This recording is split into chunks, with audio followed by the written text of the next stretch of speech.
Alright guys, how are we doing today? Steve Mingleco, Final Web Design, and in today's video I want to talk about why the web development industry is basically the wild west of business.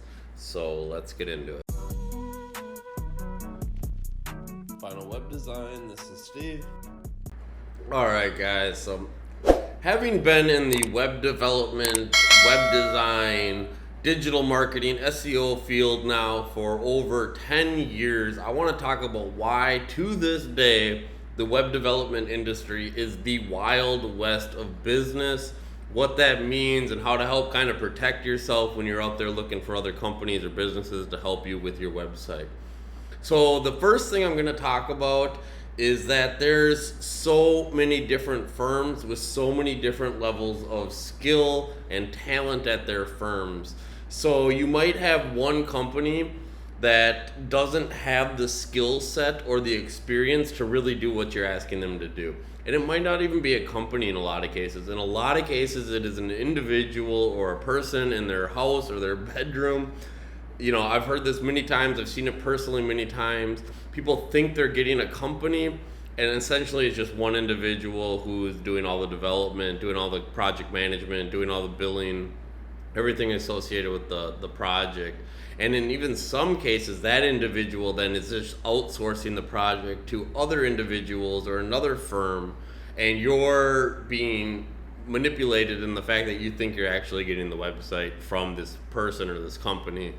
Now, this has been kind of a growing problem as the industry's kind of seen its up and downs over the last 10 years, as far as different time periods and what different businesses were doing at those times, like post the pandemic, post the 2008, and things kind of went into mobile and into Web 2.0.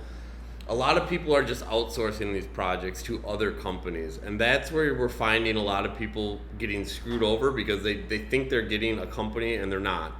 So that's one reason that this field has kind of become the wild west of business.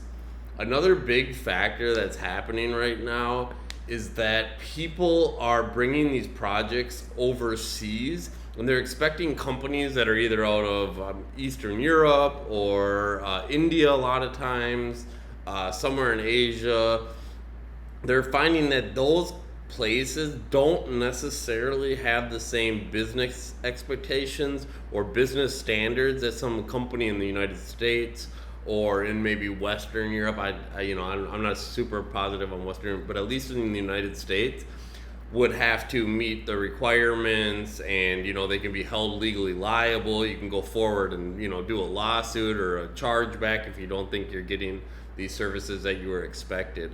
So I feel like in a lot of times people are getting played because they're really going to another country thinking that they're going to end up saving money, and ultimately you're not necessarily saving money. In fact, in a lot of cases, because of the headache, because of the time that drags on, because of expectations or them starting to bill more, things not getting done correctly, it can honestly start to either cost you more time, money, effort, and a lot of people will just ultimately never even get the project. And I'm not saying this like just as this has happened one time and it's some fluke thing. No, this happens regularly. It happens quite often.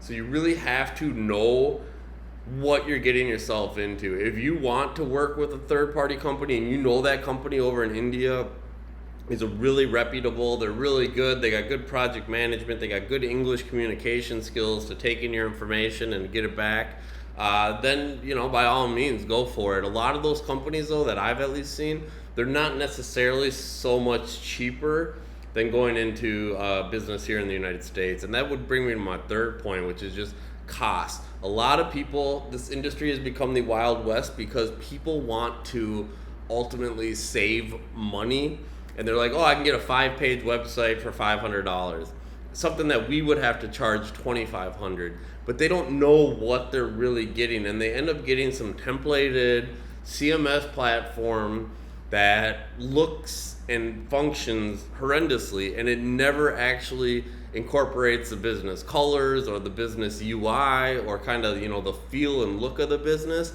It's simply just a templated website thrown up online.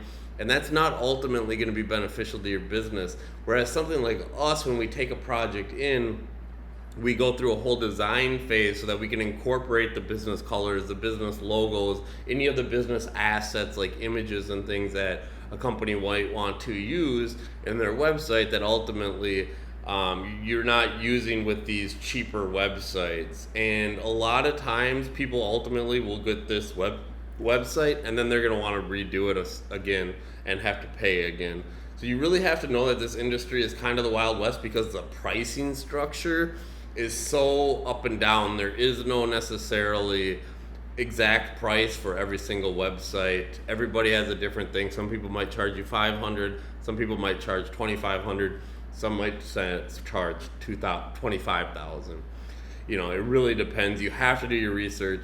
I often recommend people to get multiple proposals or multiple estimates so that then you can kind of go back and forth and look at, hey, you know, this is a good one, this wasn't. What are you offering me? Check all the line items. Make sure it all matches up to the things that you're expecting. So with that being said, guys, if you feel like you're in a position where maybe things aren't going the way you expected them to, or you want somebody else to maybe just take a glance at where things are, we'd be more than happy to help you with that. I mean, that's essentially what we're here for. So with that being said, the web industry, the web firm, the digital marketing, it's a wild, wild west industry, and it's not going to change anytime soon because people don't exactly know what they're getting into without having done something like this prior. So if you guys have any questions, let us know. I hope you enjoyed that video, and we will catch you in the next one. Peace.